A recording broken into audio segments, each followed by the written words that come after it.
Hi friends, எல்லாரும் எப்படி இருக்கீங்க? நம்ம இன்னைக்கு melody of golden age episode 27ல என்ன நடக்குதுன்னு பார்க்கலாம். நம்ம லாஸ்ட் எபிசோட்லயே பார்த்திருப்போம். நம்ம ஹீரோவும் ஹீரோயினும் அவங்களுக்குள்ள மிஸ் அண்டர்ஸ்டாண்டிங்லாம் சரி பண்ணிட்டு அதோட அவங்க சின்ன வயசு லவ்வர்ஸ்னா அதுக்கப்புறம் தான் அவங்களுக்கு தெரிஞ்சிருக்கும். அதோட தானே முடிஞ்சிருந்துச்சு. இந்த எபிசோட் ஸ்டார்டிங்லேயே புது கேஸ் ஸ்டார்ட் ஆயிடுது. நம்ம ஹீரோ ஹீரோயின் ரெண்டு பேருமே வீட்டுக்கு வந்த உடனே அந்த கவர்னர் அப்புறம் நம்ம ஃபேன்சி எல்லாருமே நின்னுட்டு இருக்காங்க. அவங்களுக்காக வெயிட் பண்ணிட்டு இருக்காங்க. ரெண்டு பேரும் வந்த உடனே இந்த மாதிரி இன்னைக்கு ஒரு புது கேஸ் ஸ்டார்ட் ஆயிடுச்சு, நம்ம எல்லாருமே ஒன்னா உட்காந்து சாப்பிடலாம்னு நாங்க ஆசைப்பட்டுட்டு இருந்தோம். ஆனா இந்த டைம்ல போயிட்டு இப்போ ஒரு புது கேஸ் வந்துருச்சு, அதையும் விசாரிக்க வேண்டிய நிறைய ஆயிடுச்சு அப்படின்னு சொல்லி ஷென் கிட்ட மன்னிப்பு கேட்க, ஷென்னும் பரவாயில்ல விடுங்க, நாங்க அதுக்காக தானே வந்தோம், இன்னும் ஒரு நாளைக்கு சாப்பிடலாம் பாத்துக்கலாம் அப்படின்னு சொல்லிட்டு கேஸ் என்னன்னு விசாரிக்க ஆரம்பிக்க பான்ஷி தான் சொல்லிட்டு இருக்கான். அண்ணன் தம்பிங்க ரெண்டு பேரும் சொத்துக்காக அடிச்சுக்கிட்டு அதுல அண்ணனுடைய தலைய தம்பி வெட்டிட்டான், இப்ப அந்த தலையும் காணோம், ஆனா தம்பியை பிடிச்சிட்டாங்க, அவனை ஜெயில போட்டு வச்சிருக்காங்க, ஆனா அண்ணனுடைய சொத்தும் கூட அவனுடைய பேர்ல கூட இல்ல, இன்னொருத்தனுடைய பேர்ல இருக்குது, இந்த ரொம்ப குழப்பமான ஒரு கேஸாவே இருக்குது அப்படின்னு சொல்லிக்கிட்டு இருக்க.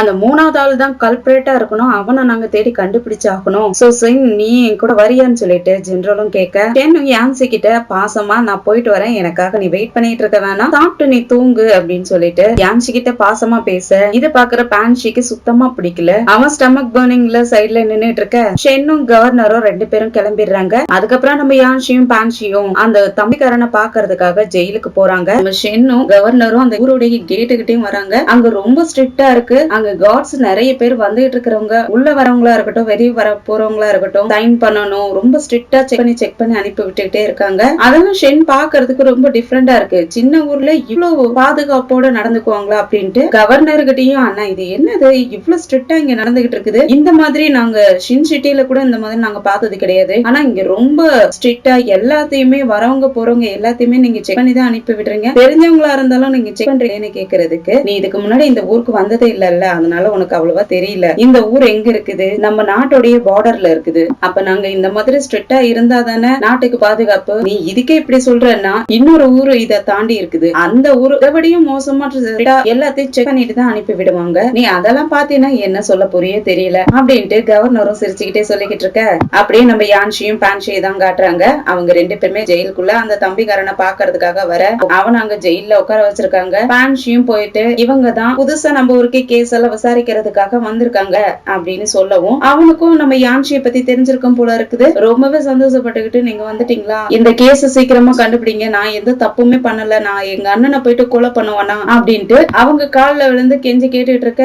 யான்ஷியும் பாக்குறாங்க, நீ உண்மையை சொன்னீங்கன்னா உனக்கு எந்த பிரச்சனையும் வராது, நீ சொல்றது உண்மையா இருந்துச்சுன்னா நீ எந்த தப்பும் பண்ணலனாலோ இல்ல உங்க அண்ணனை நீ எந்த கொலை பண்ணலனாலோ உன்னை வெளியே விடுறதுக்கு நான் ஏற்பாடு பண்றேன், ஆனா நீ சொல்றதெல்லாம் உண்மையா இருக்கணும் அப்படின்னு சொல்லி கேட்க அவனும் உண்மையை சொல்றான். யான்ஷியும் அவன் என்ன சொல்றானோ அதை நோட் பண்ணிக்கலான்ட்டு ஒரு நோட் எடுத்து வச்சுட்டு அதுல எழுத ஆரம்பிக்கிறாங்க. அவனும் எல்லா விஷயத்தையும் சொல்ல ஆரம்பிக்கிறான். ஆக்சுவலா அவங்க அண்ணன் ரொம்ப இன்னசென்ட் போல இருக்குது. அவன் யாரையும் ஃப்ரெண்ட் வச்சுட்டு அவன் கூட ரொம்ப நாளாவே ஃப்ரெண்டாவே இருந்திருக்கான். அவன் கூட சேர்ந்துட்டு சூதாட்டம் விளையாடுறது, பிசினஸ் பண்றதுன்ட்டு நிறைய வேலை செஞ்சுக்கிட்டு இருந்திருக்கான். ஆனா இவன் அவங்க அண்ணனுக்கு நல்லா மரியாதையாவே நடந்திருந்திருக்கான். அந்த சமயத்துல ஒரு டைம் இவனோட அண்ணனை நீ வா நான் அவன் கூட கொஞ்சம் பேசணும் அப்படின்னு சொல்லிட்டு ஒரு கிளப்புக்கும் கூப்பிட்டு வைன் குடிக்கிறதுக்காக கூப்பிடவும் அவனும் அங்க நம்பிட்டு கிளம்ப அங்க அவன் ஃப்ரெண்ட்ஸுங்களும் அங்க இருக்க ரெண்டு பேருமே நல்லா பேசிக்கிட்டு தான் இருந்திருக்காங்க. அந்த சமயத்துல அந்த ஆளும் ஒரு வைனை ஆர்டர் பண்ணி கொடுத்துட்டு நீங்க இந்த வைனை குடிங்க, குடிச்சிட்டு என்ஜாய் பண்ணுங்க, நான் இதோ வந்துடுறேன்னு சொல்லிட்டு உள்ள போயிருந்திருப்பான். அவனும் அந்த வைனை ரெண்டு பேருமே குடிச்சிருப்பானுங்க. இந்த தம்பி குடிச்சதுல நல்லா மயக்கம் போட்டு விழுந்துடுறான். அடுத்த நாள் காலையில தான் எழுந்திருக்கிறான். அடுத்த நாள் காலையில பார்த்தா அந்த இடத்துல யாருமே இல்ல. அவன் அண்ணன் எங்கன்னு செக் பண்ணி பார்க்கக்குள்ளதான் தெரியுது அவங்க அண்ணன் கழுத்து அறுபட்டு செத்து போய் கிடக்குறான். அதுலயும் தலையே இல்லாம செத்து போய் கிடக்குறான். அத பார்த்துட்டு செம்மையா பயந்து போய் அரண்டு இருக்க. யான்ஷி அதெல்லாம் கேட்டுட்டு நோட் பண்ணிக்கிட்டே, சரி உங்க அண்ணனுடைய ஃப்ரெண்டு இப்ப எங்க இருக்கான்னு தெரியுமான்னு கேக்குறதுக்கு, ஒரு பிசினஸ் மேன் அங்கதான் எங்கேயாவது இருக்கணும், எனக்கு அவனை பத்தி எதுவுமே தெரியாத மாதிரி அவன் சொல்லிட்டு இருக்க. இவங்க ரெண்டு பேருக்கும் அந்த தம்பிக்கார மேல சந்தேகம் வந்தது. அதனால அவங்கிட்ட போட்டு வாங்குற மாதிரி இப்ப இங்க நிறைய கோஸ்டுங்கெல்லாம் நம்ம ஆட்கள் எல்லாம் கொலை பண்ணி அதுல கை காலெல்லாம் தூக்கிட்டு போயிடுறாங்க, தலையெல்லாம் தூக்கிட்டு போயிடுறாங்கல்ல, அந்த மாதிரி ஏதாவது நடந்திருக்கலாமோன்னு எங்களுக்கும் தோணுது. சோ உங்க அண்ணனுடைய பாடியை வந்து செக் பண்ணி எங்களுக்கு அடையாளம் காட்டுறியா அப்படின்ட்டு கேக்குறதுக்கு அவன் செம்மையா பயந்து போயிடுறான். இல்ல என்னால முடியாதுன்னு சொல்ல, இல்ல நீ என் கூட வந்தாகணும்னு சொல்லிட்டு கார்ட்ஸ் எல்லாம் பிடிக்க சொல்ல அவனுங்களும் வந்து புடிச்சிட்டு இருக்க. செம்மையா பயந்து போயிட்டு கத்துறான், எங்க அண்ணன் அவரு எப்படி, நான் தலையே இல்லாத அவரை எப்படி நான் பார்க்க முடியும், அவர் மேல எனக்கு பாசம் இருக்கு, நீங்க ஏன் இப்படி மனசாட்சி இல்லாத நடந்துக்கிறீங்க அப்படின்ட்டு அழ ஆரம்பிக்கும். அதனால யான்ஷியும், நீ இப்படி உங்க அண்ணனுடைய உடம்ப பாக்குறதுக்கு நீ இப்படி பயந்து போயிட்டு அழுதுகிட்டு இருந்தீங்கன்னா உங்க அண்ணனுக்கு நீதி எப்படி கிடைக்கும்? நீ எங்களுக்கு ஹெல்ப் பண்ணாதானே அவருக்கு எங்களால நீதி வாங்கி கொடுக்கறதுக்கு ஏதாவது பண்ண முடியும். நீ ஹெல்ப் பண்ணலாம் இல்லையான்னு கேக்குறதுக்கு அவனும் சமயம் பயந்து போயிட்டு இல்ல இல்ல என்னால அவரை பார்க்கவே முடியாது அப்படின்ட்டு கத்த ஆரம்பிக்கிறான். அப்பனா நீ எதையோ மறைக்கிற, உண்மையை ஒழுங்கா சொல்லுன்னு கேக்குறதுக்கு அப்ப அவனும் சரி நான் உண்மையை சொல்லிடுறேன்னு சொல்ல யான்சியும் அவனை பிடிச்சிட்டு இருந்த ஆட்களை வெளியே போயிட சொல்லிடுறாங்க. அவனும் எங்க அண்ணன் ஒரு கேம்லிங் விளையாடுறதுல ரொம்ப அடிக்ட் ஆயிட்டாரு, அதனால எங்க சொத்தெல்லாம் கூட போயிடுச்சு, அவருக்குன்னு இருந்த சொத்து எல்லாத்தையுமே விது, அது மூலியமா தான் அவர் கேம்லிங் விளையாண்டுட்டு இருந்தாரு, அந்த ஃப்ரெண்டு தான் அதுக்கு காரணம், அவன் தான் கூட்டிட்டு போயிட்டு கேம்லிங் விளையாடுறதுக்கு சொல்லி கொடுத்து அதுல அடிக்ட் ஆக்கினதே அவன் தான், அதனால அவருக்கு நிறைய கடனும் ஆச்சு, அதனாலதான் என்னையும் அங்க கூட்டு என்னுடைய சொத்தையும் அங்க அடமானம் வச்சு அவருடைய கடனை தீக்கிறதுக்காக என்னை கூப்பிட்டு இருந்தாங்க. நானும் போயிட்டு தெரியாம அங்க மாட்டிக்கிட்டேன். அதுக்கப்புறம் தான் எனக்கு தெரிய வந்துச்சு என்னுடைய சொத்தையும் எடுக்கிறதுக்காக தான் கூப்பிட்டு இருக்காங்கன்ட்டு. அப்ப கூட எங்க அண்ணனோட நான் சண்டை போட்டுட்டேன், எனக்கு தெரியாது அவருக்கு இந்த மாதிரி ஆகும்னு எனக்கு தெரியாது. அந்த சமயத்துல நான் சண்டை போட்டுட்டு அந்த ஒயினை ஆர்டர் பண்ண ஒயினை நாங்க குடிச்சிட்டு நான் மயக்கம் போட்டு விழுந்துட்டேன். அதுக்கப்புறம் என்ன நடந்துச்சுன்னே தெரியல. நான் எழுந்திருச்சு பாக்குறப்ப எங்க அண்ணன் தலை இல்லாம முண்டமா இருந்தான். எனக்கு அதுக்கப்புறம் என்ன பண்றதுன்னே தெரியல அப்படின்னு சொல்லிட்டு செம்மையா ஆழ ஆரம்பிக்கிறான். அதனால பான்ஷியும் சரி யான்சி இப்ப நம்ம என்ன பண்ணலாம் நீ நினைக்கிறேன்னு கேட்க அவங்க பான்ஷியே பாத்துக்கிட்டு இருக்க, நம்ம ஒரு இடத்துக்கு நம்ம இப்பயே போயாகணுங்கிறதுக்கு என்ன இந்த நேரத்துலயா எங்க போறதுன்னு கேக்குறதுக்கு அவன் எங்க போறோன்னு சொல்லவே இல்ல, ஆனா உன்னுடைய ட்ரெஸ் மட்டும் நீ சேஞ்ச் பண்ணிக்கி அப்படின்னு சொல்லிட்டு நம்ம யான்ஷிய பையன் வேஷத்துல வரவழைச்சு ஒரு கிளப்புக்கும் கூட்டிட்டு போறான். அந்த கிளப்ல ஒரு லேடியும் வாங்க இந்த ரூமுக்கு வாங்கன்னு சொல்லிட்டு ஒரு ரூமை கூட்டிட்டு போய் காட்ட அங்க நம்ம பான்ஷியோட ஒரு கவிதையை பாக்குறாங்க. அங்க அந்த போர்ட்ல மாட்டி வச்சிருக்காங்க. அத படிச்சு பார்த்துட்டு என்ன நீ இங்க ரெகுலர் கஸ்டமர் போல இருக்கே, இங்க உன்னுடைய கவிதையெல்லாம் எழுதி வச்சிருக்காங்க அப்படின்ட்டு கேட்க இல்ல இல்ல நான் அப்பைக்கப்ப கேஸ்க்காக தான் இங்க வருவேன், அந்த மாதிரி எல்லாம் ஒண்ணும் இல்ல அப்படின்ட்டு சொல்லி மழைப்பி விட அப்ப ஒரு பொண்ணு வரா. அந்த பொண்ணு நம்ம யான்ஷியோடைய ஒரு கவிதையை சொல்லிக்கிட்டே வர யான்ஷியும் பாக்குறாங்க இந்த பொண்ணு யாரு இவ்வளவு அழகா இருக்காளே அப்படின்ட்டு நம்ம யான்ஷி கேட்டே விடுறாங்க நீங்க ரொம்ப அழகா இருக்கீங்க அப்படின்ட்டு ரொம்ப இது அவங்க ஆம்பளை வேஷம் போட்டதால ஆம்பளை பையனே நினைச்சிட்டாங்க போல இருக்குது. அந்த பொண்ணை பார்த்துட்டு சொல்லு வடியாத குறைய பாத்துக்கிட்டு வலிஞ்சுக்கிட்டு இருக்க பான்ஷியும் பாக்குறான் எனக்கு இவ்வளவுடையும் அழகான ஒரு பொண்ணு என் மனசுல இருக்கா, அவளை எப்பவுமே என்னால விட்டு கொடுக்கவே முடியாதுன்னு சொல்லிக்கிட்டு இருக்கான். அதுக்கப்புறம் பான்ஷி அந்த பொண்ணு கிட்டயும் கேட்க ஆரம்பிக்கிறான் அண்ணன் தம்பிங்க கேஸ் உனக்கு தெரியுமில்லன்னு கேக்குறதுக்கு தெரியுமே, அந்த அண்ணன் எங்க கேம்லிங் விளையாடுவான்னு தெரியுமான்னு கேக்குறதுக்கு ஆக்சுவலா அது ஒரு சீக்ரெட் கேம்லிங் விளையாடுற இடம் போல இருக்குது, அங்க இருக்கிறது யாருக்குமே தெரியாது போல இருக்கு, சீக்ரெட் கோடு வேட இருந்தா மட்டும்தான் அங்க உள்ளயும் போக முடியும் போல இருக்குது, அந்த மாதிரி ஒரு ஐடியாவும் அந்த பொண்ணு கொடுக்குறா. யான்ஷியும் பாக்குறாங்க இந்த பொண்ணுக்கும் நம்ம பான்ஷிக்கும் க்ளோஸா இருக்கிற மாதிரி ஒண்ணும் தெரிஞ்சுக்கொள்ள, ஆனா ரெண்டு பேருமே ரொம்ப எல்லாம் தெரிஞ்சவங்க மாதிரியே ரொம்ப பழகினவங்க மாதிரியே பேசிக்கிறாங்களே அப்படின்ட்டு ஒரு டவுட்டோடயே இருக்காங்க. அதுக்கப்புறம் அந்த பொண்ணு போனதுக்கு அப்புறம் லேடி நம்ம யான்ஷியை கூட்டிட்டு வந்து அந்த ரூமுக்கு விட்டுருப்பாங்க இல்லையா, அந்த லேடி என்ன பண்றாங்கன்னா 3 பசங்களோட அங்க வராங்க. 3 பசங்களோட இவங்க கூட இவங்க ட்ரிங்க் பண்ணணும்னு ஆசைப்படுறாங்க அப்படின்னு சொல்லிட்டு கூட்டிட்டு வந்து விட யான்ஷி முழிச்சுக்கிட்டு இருக்க பான்ஷி பாக்குறான் யான்ஷி நீ பொண்ணுங்கிறது அவங்களுக்கு நல்லா தெரிஞ்சிருச்சு, அதனாலதான் 3 பசங்களை கூட்டிட்டு வந்து விட்டுருக்காங்க, நீ இவங்க கூட ஜஸ்ட் குடிச்சிட்டு இருந்துட்டா மட்டும் போதும், நான் உன்னை பார்த்து கூட்டிட்டு போயிடுறேன்னு சொல்லிட்டு அந்த 3 பசங்களையும் கூட்டிட்டு வந்து விட அந்த பசங்களும் ட்ரிங்க் ஊத்தி குடுக்கலான்ட்டு எடுத்துக்கிட்டு இருக்க அப்ப அந்த லேடி கூட்டிட்டு வந்து விட்டா இல்லையா, அவ தளபதி நீங்களா அப்படின்ட்டு சத்தம் கொடுக்க யான்ஷி பாக்குறாங்க ஆஹா நம்ம ஆள் வந்துட்டான் போல இருக்கு அப்படின்ட்டு அங்க இருந்து எழுந்திருச்சு ஓடி போயிடுறாங்க. 2 பேரும் வண்டியில வந்துகிட்டு இருக்காங்க. அப்ப ஷென் முறைச்சி நம்ம யான்சிய பாத்துக்கிட்டே இருக்க அவங்க பயந்துகிட்டு நான் அங்க போனது இன்வெஸ்டிகேட் பண்றதுக்காக தான் போனேன், அந்த லேடி தான் பசங்களை எல்லாம் கூட்டிட்டு வந்து விட்டுட்டாங்க, எனக்கு அந்த மாதிரி அங்க நடக்கும்னே எனக்கு தெரியாது அப்படின்ட்டு பயந்துகிட்டே சொல்லிக்கிட்டு இருக்க. ஷென்னும் பாக்குறான் எனக்கு தெரியும், எனக்கு உன் மேல கோவம்லாம் ஒண்ணும் இல்ல, ஆனா நீ எங்க போறதா இருந்தாலும் என்கிட்ட சொல்லிட்டு போயிருக்கலாம்ல, இதுக்கு மேல் கொண்டாவது நீ எங்க போறதா இருந்தாலும் என்கிட்ட சொல்லிட்டு போ, நான் உன்னை வீட்டுல இருன்னு சொல்லிட்டு போனேன், நீ வீட்டுல இருக்கிறேன்னு சொன்ன, ஆனா நான் வீட்டுக்கு வந்து பார்த்ததுக்கு அப்புறம் நீ அங்க இல்ல, எனக்கு எப்படி இருக்கும், எனக்கு என்னென்ன தோணும், நான் எவ்வளவு பயந்து போனோம் தெரியுமான்னு சொல்லிட்டு இருக்க. யான்ஷியும் மன்னிப்பு கேக்குறாங்க, இதுக்கு மேல நான் இந்த மாதிரி தப்பெல்லாம் பண்ண மாட்டேன், இதுவே அன்எக்ஸ்பெக்டடா தான் நாங்க போயிருந்தோம், இதுக்கு மேல இந்த மாதிரி தப்பு பண்ண மாட்டேன், நான் உங்ககிட்ட அட்வான்ஸா சொல்லிட்டு தான் இனிமேல் போவேன் அப்படின்னு சொல்லிட்டு சரி நீங்க போயிட்டு அந்த ஆளோடைய ஃப்ரெண்டை தேடுறதுக்காக நீங்க போயிருந்தீங்களே, அந்த ஆளோடைய தேட எங்களுக்கு எங்க இருக்குன்னு தெரியும், நம்ம வேணா செக் பண்ணி பாக்கலாமான்னு கேக்குறதுக்கு நாங்க அந்த ஆளை கண்டுபிடிச்சிட்டோம், ஆனா அவனும் செத்து போயிட்டான், இந்த கேஸ் இதுக்கு மேல பிரச்சனை வளர்ந்துகிட்டே தான் இருக்கும் அப்படின்னு சொல்லிட்டு இருக்க. யான்ஷியும் அந்த டெட் பாடி செக் பண்றதுக்காக கூட்டிட்டு வந்து விட அவனுடைய லிவர் எல்லாம் எடுத்திருக்காங்க கட் பண்ணி. அதுக்கப்புறம் அந்த டெட் பாடியிலயும் ஏதோ ப்ளூ கலர்ல மார்க் தெரியுமா, அதனால அதையும் தொடச்சு கிளீன் பண்ணி பாக்குறாங்க.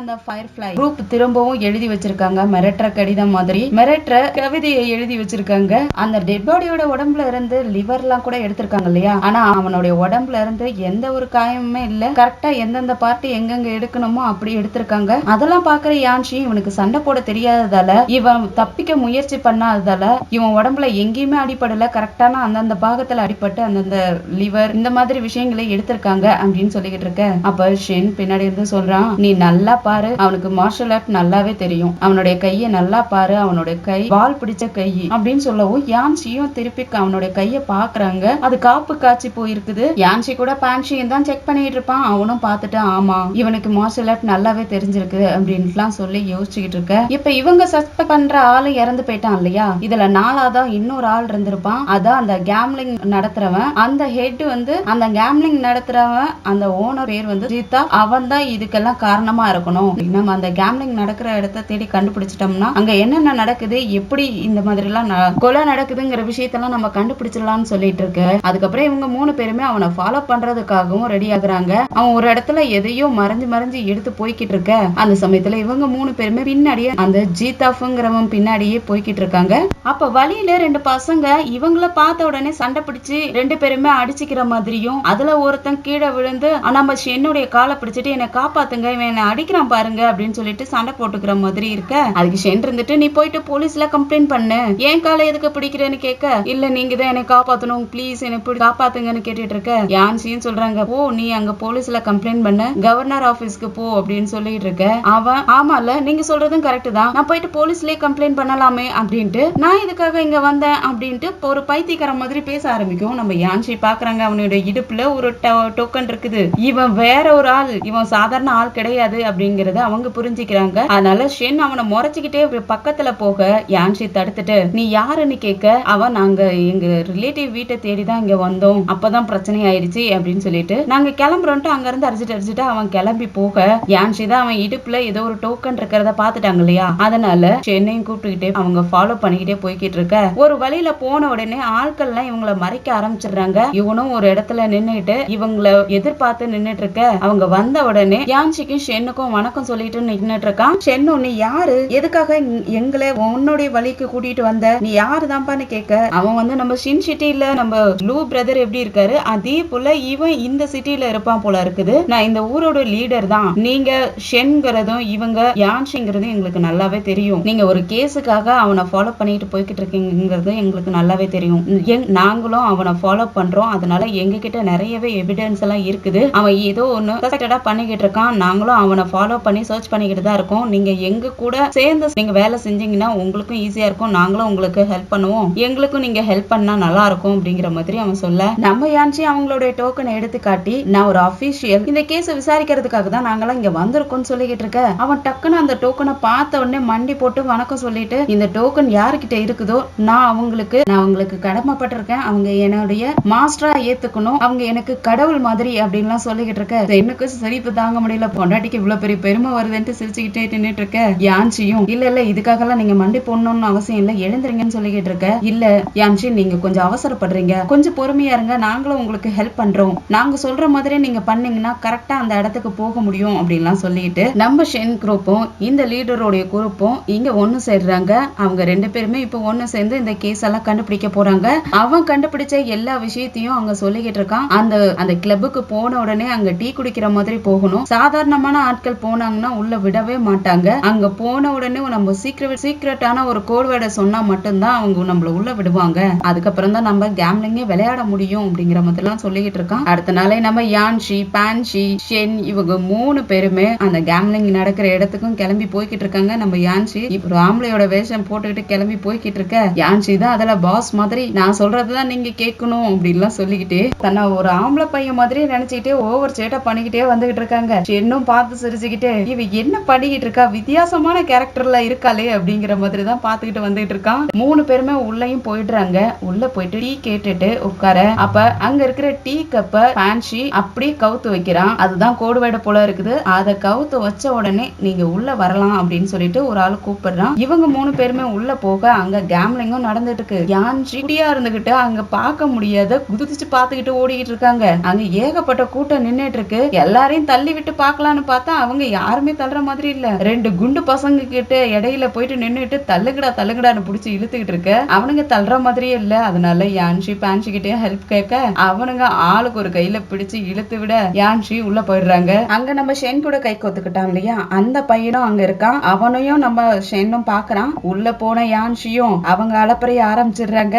நானும் இதுல பெட் கட்ட போறேன், நீங்களா கொஞ்சம் கொஞ்சம் காசை வச்சு நீங்க பெட் கட்டிக்கிட்டு இருக்கீங்க, இருங்க நான் எல்லாத்துக்கும் சேர்த்து நான் பெருசா ஒரு காயினை வச்சு நான் பெட் கட்டுறேன் அப்படின்னு சொல்லிட்டு ஓவரா அலப்பறைய கூட்ட ஷென் பாக்குறான். இங்க வந்த உடனே இவளுக்கு என்ன ஆச்சு, ஏதோ உடம்புல ஏதோ குட்டி பிசாசு எதுவும் பூந்துருச்சா அப்படிங்கிற மாதிரி தான் பாத்துக்கிட்டு இருக்கான். யான்ஷியும் பெட் கட்டுறதுக்காக ஷென் கிட்ட கை நீட்டு அவன் ஒரு பெரிய வெள்ளி கட்டியை கொடுக்க யான்ஷியும் அதை வச்சு பெட் கட்டுறாங்க. ஃபர்ஸ்ட் பெட் எப்படி விளையாடுறாங்க எப்படி தோக்கடிக்கிறாங்கிறதுக்கு பாக்குறதுக்காகவே ஒரு பெட்ல தோத்து போயிடுறாங்க. அவங்க உள்ள இருக்கிற காயின்ல ஏதோ ஒரு நூல் மாதிரி கட்டி அதை திருப்பி விடுவாங்க போல இருக்குது. அதனால ஃபர்ஸ்ட் இதுல தோத்து போக அடுத்ததான் நம்ம யான்ஷி ஷென்க்கும் பான்ஷிக்கும் சிக்னலை கொடுத்துட்டு ஒரு பெரிய அமௌண்ட நான் கட்டி இந்த தடவை நான் ஜெயிக்கிறேன் பாருன்னு சொல்லி ரெண்டு பேத்துக்கு சிக்னலை கொடுக்க ஷென் பான்சிய பாக்குறான். பான்ஷி நான் பண்ண மாட்டேன் நீ பண்ணுங்க, கண்ணாலே பண்றியா இல்லையான்னு மிரட்ட பான்ஷி அப்படியே வயிறு வலிக்கிற மாதிரி ஆக்டிங் பண்ண ஆரம்பிச்சாங்க. வயிறு ரொம்ப வலிக்குதே அப்படின்ட்டு அப்படியே வயிற்று பிடிச்சிட்டு கீழே உட்கார்ற மாதிரி உட்கார ஷென் ஒரு காயினை விட்டு எரிய அவனுங்க அந்த காயினை ஒரு நூலை வச்சு தானே கேம் பிளே பண்ணிக்கிட்டு இருக்கானுங்க. அதனால அந்த நூலை அறுத்து விட்டுற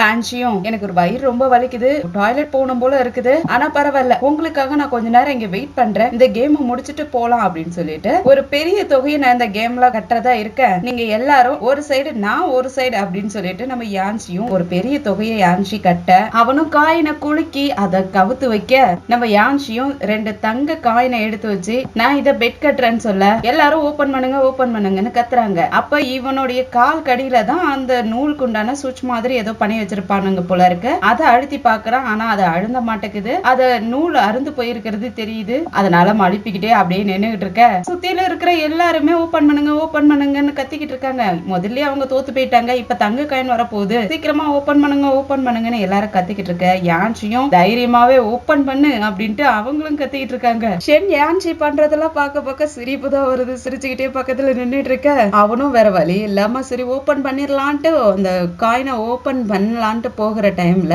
ஷென் அவன் ஏதோ ஒரு சுவிட்ச ஆன் பண்ணி விட்டுற அந்த காயினை ஓபன் பண்றதுக்கு முன்னாடியே உள்ள இருக்கிற அந்த காயின்ஸ் எல்லாம் அப்படியே சேஞ்ச் ஆயிடுது. இந்த டைம் நம்ம யான்ஷி தான் வின் பண்றாங்க. செம்ம ஹாப்பி ஆயிட்டு செம்மையா குதிச்சுக்கிட்டு இருக்காங்க. நான் தான் வின் பண்ணேன்னு கத்திக்கிட்டு இருக்க அங்க மேல இருந்து ஒரு அத்தன் வந்து பாக்குறான். அவன் தான் அந்த ஜீத்து. அவன் வந்து நம்ம யான்ஷி குரூப்ப பாக்க ஷென்னும் அவனை பாத்துடுறான். எங்க நான் இப்ப கேம்லிங்ல வின் பண்ணிட்டேன், எங்க அதுக்கு உண்டான காசெல்லாம் குடுன்னு சொல்லிட்டு யான்ஷி கேட்டுட்டு இருக்க அவன் என்ன சொல்றான்னா நீங்க வின் பண்ணிட்டீங்க, பெரிய தொகையை நீங்க வின் பண்ணிருக்கீங்க, நீங்க போயிட்டு என்னுடைய பாஸ பாத்துட்டு வரீங்களா, நீங்க அவரை மீட் பண்ணிட்டு வாங்க, அதுக்கப்புறம் ஒரு பெரிய அமௌண்ட நான் உங்களுக்காக ரெடி பண்ணி வைக்கிறேன் அப்படின்னு சொல்லிட்டு இழுத்தடிக்க பாக்கலான்ட்டு ட்ரை பண்ணேன். யான்ஷி அதெல்லாம் முடியாது, எனக்கு இப்பவே வேணும், இப்ப இங்க இருக்கிற காயின் எல்லாம் நாங்க எடுத்துக்கிறோம் அப்படின்னு சொல்லிட்டு அங்க இருக்கிற காயினை அத்தனையும் சுரண்டி எடுத்து ஷென்னோட பாக்கெட்ல போட்டுக்கிட்டு இருக்க அங்க மேல இருந்து அந்த பாஸ் இருந்தான் இல்லையா, அவன் நம்ம ஷென் குரூப்ப கூப்பிடுறான். நீங்க வின் பண்ணிருக்கீங்க, ரொம்ப பெரிய அச்சீவ்மெண்ட் பண்ணிருக்கீங்க, சோ நீங்க உள்ள வாங்க, உங்க கூட ஒரு டீ குடிக்கலாம்னு ஆசைப்படுறேன், அப்படியே உங்களுக்கு உண்டான பணத்தையும் நாங்க ரெடி பண்ணிடுறோம், நீங்க உள்ள வாங்க அப்படின்னு சொல்லி கூப்பிடவும் நம்ம யான்ஷியும் அங்க கிளம்ப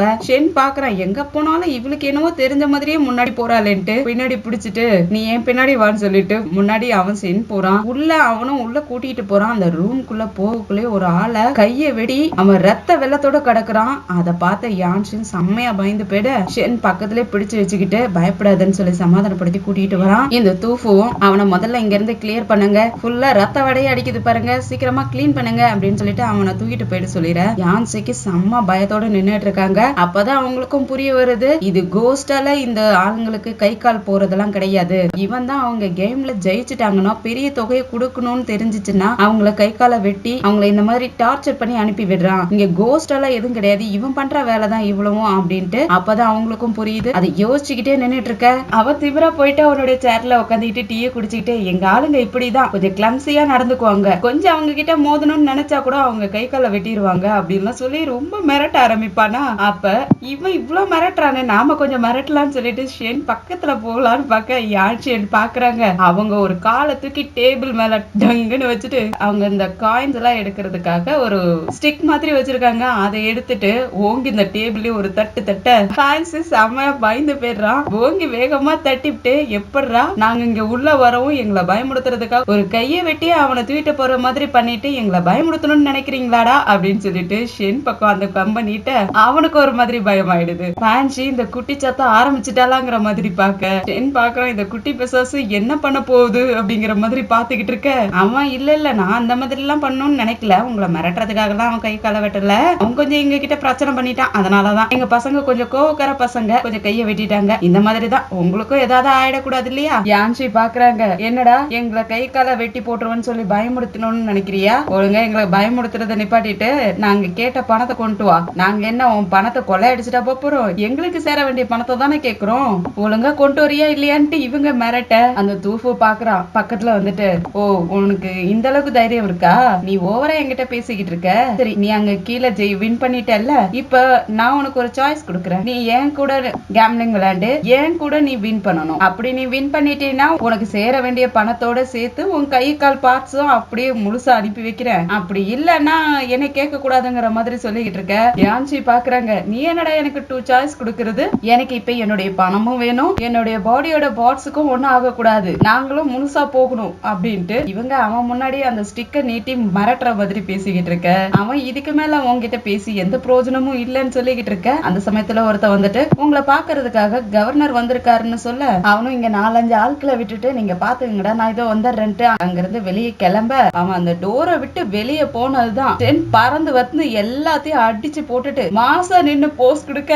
யான்சி அசந்து போய் அப்படியே வாய பொழந்துட்டு பாத்துக்கிட்டு இருக்க. ஃபேன்சி பாக்குறான், கோச்சுடா இவனோட ஹீரோயிஸ்ட காட்டி அப்படியே இந்த பிளே கவுத்துட்டானே, அச்சோ பாக்குறாளேங்கிற மாதிரி வயிற்றுல நின்னு பார்த்து சிரிச்சுக்கிட்டு இருக்க. அப்படியே என்னுடைய ஆட்கள் எல்லாருமே வந்து அங்க உள்ள ஆட்களையும் பிடிச்சிட்டு போயிடுறாங்க. யான்சியும் அப்படியே நல்ல பிள்ளையாட்ட அவங்க காலெல்லாம் எடுத்துட்டு அந்த ஸ்டிக்கெல்லாம் அங்கேயே வச்சுட்டு கிளம்பிடுறாங்க. இந்த கவர்னர் மோவா செம்மையா பிடிச்சி திட்டிட்டு இருக்கான் அவனுடைய அசிஸ்டன்ட. இது எப்படி நடந்துச்சு எனக்கு தெரியாம என் ஊர்லயே ஒரு சீக்ரெட் கேம்லிங் ஹவுஸ் இப்படி நடந்துகிட்டு இருந்திருக்குது, அதுவும் நிறைய மக்கள் அவன் அடிச்சு கொன்னுகிட்டு கை காலெல்லாம் வெட்டி ரொம்ப மோசமான நிலைமையில வச்சிருந்திருக்கான், எனக்கு தெரியாத இவ்வளவும் நடந்திருக்கேன்னு சொல்லிட்டு செம்மையா கோவப்பட்டு திட்டிக்கிட்டு இருக்க. அப்ப நம்ம யான்சியும் ஷென்னும் அவங்கள பாத்துக்கிட்டு இருப்பாங்களா, அதனால அந்த மோவும் வந்துட்டு நான் கண்டிப்பா அவனை விசாரிச்சு அவனுக்கு ஏத்த தண்டனையே கொடுப்பேன், நீங்க வந்து நிறையவே எங்களுக்காக ஹெல்ப் பண்ணிக்கிட்டு இருக்கீங்க, ரொம்பவே நன்றி அப்படின்லாம் சொல்லிட்டு நன்றி சொல்லிட்டு அவங்கள அனுப்பி வைக்க. நம்ம யான்சியும் ஷென்னும் தூங்கிக்கிட்டு இருக்க. அந்த சமயத்துல யாரோ கத்துற மாதிரி ஒரு சத்தம் கேட்க 2 பேருமே கண்ணை முழிச்சிடுறாங்க. யான்சி அங்க இருந்து போகிறதுக்கு பார்க்க ஷென் பிடிச்சிட்டு நீ போகாத நான் போறேன்னு சொல்லிட்டு வெளியே வர, அங்க நம்ம யான்சியும் பின்னாடியே வெளியே வரலான்ட்டு அவங்களும் வெளியே வந்து பாக்குறாங்க. ஷென்க்கும் அங்க ஒரு முகமுடி போட்டவனுக்கும் செம்ம சண்டை போய்கிட்டு இருக்குது. அப்ப நம்ம பான்சி கூட ஒரு ஆயுதத்தை காட்டினா இல்லையா யான்சி கிட்ட, இந்த ஆயுதத்தால தான் நிறைய பேர் இறந்திருக்காங்க, ஸ்பெஷலா இந்த ஆயுதத்தை யூஸ் பண்ணி தான் நிறைய பேர்த்த கொண்டிருக்காங்கலாம் சொல்லி காட்டிட்டு இருந்தான் இல்லையா, அந்த ஆயுதத்தை வச்சுதான் ஷென் கூட சண்டை போட்டுட்டு இருக்கான். அதை பாக்குறதுக்கு நிலவு தேஞ்சி வரப்ப ஒரு மாதிரி ரவுண்டான ஷேப்லயும் பாதி இடம் இருட்டாவும் இருக்கும் இல்லையா, அது பாக்குறதுக்கு ஒரு வளைவான ஒரு ஷேப் இருக்கும். அதே போல அந்த கத்தியும் இருக்கு, அதுல எங்க வெட்டுனாலும் அடி செம்மையா அடி விழவும் போல இருக்குது. அந்த மாதிரி ஒரு ஷார்ப்பான கத்தியோட ஷென்னும் அவன் கூட சண்டை போட்டுக்கிட்டு இருக்க. யான்சி செம்ம பயத்தோட அவங்க கையில ஒரு கத்திய மட்டும் வச்சுக்கிட்டு செம்ம பயத்தோட நின்னுட்டு இருக்க. இங்க இவங்க 2 பேத்துக்கும் செம்ம சண்டை போனதில்ல. ஷென் அவனை அடிச்சு தள்ளி விட்டுட்டு போயிட்டு ஓட்டு மேல ஏறி நிக்க, அவனும் அவன் கையில ஒரு புகை குண்டை தூக்கி போட்டுட்டு அங்க இருந்து அப்படியே மறைஞ்சு போயிடுறான். ஷென்னும் கீழே இறங்கி வந்து பார்த்தா ஆளை காணோம். அந்த சமயத்துல யாரோ அலற சத்தம் கேக்குது. 2 பேரும் ஓடி போய் பார்த்தா இந்த கவர்னருடைய அசிஸ்டன்ட் தான் அடிபட்டு கிடக்குறான். அவன் முகத்துல அடிபட்டு காயம் பட்டிருக்கு. அந்த வாளால வெட்டினதால அது என்னவோ கண்ணுல மூக்குல வாயிலெல்லாம் ரத்தமா கொட்டிக்கிட்டு இருக்கவனுக்கு ரத்த வெள்ளத்துல கிடக்க. யான்சியும் பார்த்துட்டு இவரை காப்பாத்த முடியாது போல இருக்கு, ரொம்ப மோசமான நிலைமையில இருக்காரு அப்படின்னு சொல்லிக்கிட்டு இருக்க. அந்த சமயத்துல அந்த கவர்னரும் அங்க வரான். அவன் பார்த்துட்டு செமைய பயந்து போயிட்டு இவன் என்னோட தம்பி மாதிரி, இவனுக்கு என்ன ஆச்சு, இந்த கோஸ்ட் தான் வந்து இவனை அடிச்சிருச்சா அப்படின்ட்டு வந்து பார்த்துட்டு அவனுக்கும் ரொம்ப ஷாக்கா இருக்கு. அந்த அசிஸ்டன்ட் என்னை கொன்னுடுங்க, இதுக்கு மேல நான் உயிரோட இருக்க முடியாது, எனக்கு ரொம்ப வலிக்குது, என்னை கொன்னுடுங்க, இந்த வலி என்னால தாங்கிக்க முடியலன்னு கேட்டுட்டு இருக்க. கவர்னர் பாக்குறான், ப்ளீஸ் இவனை கொன்னுடு, இதுக்கு மேல அவனை வச்சிட்டு இருந்தா அவனோட அந்த வலியை அவனால பொறுத்துக்கவே முடியாது, அவனை கொன்னுடு, தயவு செஞ்சு கேக்குறேன் கொன்னுடு அப்படின்னு சொல்லவும் ஷென்னும் பாக்குறான். அவனுடைய வாளை எடுத்துட்டு வந்து அவனுடைய நெஞ்சிலேயே வச்சு இதயத்துக்கிட்ட டைரக்டா குத்தி கொன்னுறான். யான்சியும் பார்த்துட்டு செம்மையா பயந்து போயிட்டு அழ ஆரம்பிக்காங்க. அவங்களால தாங்கிக்கவே முடியல. இப்படி நம்ம இவ்வளவு தூரம் கஷ்டப்பட்டு இங்க இவ்வளவு பேத்த கண்டுபிடிச்சிட்டு இருக்கக்குள்ளேயே இப்படி ஒருத்த வந்து நம்ம கூட வேலை செஞ்சுக்கிட்டு இருந்தவன் இன்னைக்கு சாகறதுக்கு காரணமாயிட்டோமே அப்படின்ட்டு இந்த கேஸ் நம்ம இன்னமும் கண்டுபிடிக்காத இருக்கிறோமேன்ட்டு ரொம்ப குற்ற உணர்ச்சியில அழுதுகிட்டு இருக்க. ஷென்னும் சமாதானப்படுத்துறான், நீ கவலைப்படாத, நம்ம சீக்கிரமா கண்டுபிடிச்சிடலாம், இது உன்னோட தப்பு இல்ல, நீ எதுக்கும் கவலைப்படாதன்னு சொல்லி சமாதானப்படுத்துறதோட தான் இந்த எபிசோடு முடியுது. அடுத்த எபிசோட்ல என்ன ட்விஸ்ட் இருக்குன்னு வெயிட் பண்ணி பார்க்கலாம். இந்த வீடியோ பிடிச்சிருந்துச்சுன்னா லைக் பண்ணுங்க, உங்க ஃப்ரெண்ட்ஸ் அண்ட் ஃபேமிலிக்கு ஷேர் பண்ணுங்க, அப்படியே நம்ம சேனலை சப்ஸ்கிரைப் பண்ணி பெல் ஐக்கனை கிளிக் பண்ணி வச்சுக்கோங்க. அடுத்த அடுத்தடுத்த எபிசோட் நோட்டிபிகேஷனுக்காக அடுத்த எபிசோட்ல சந்திக்கிற வரைக்கும் பாய் அண்ட் தேங்க்யூ.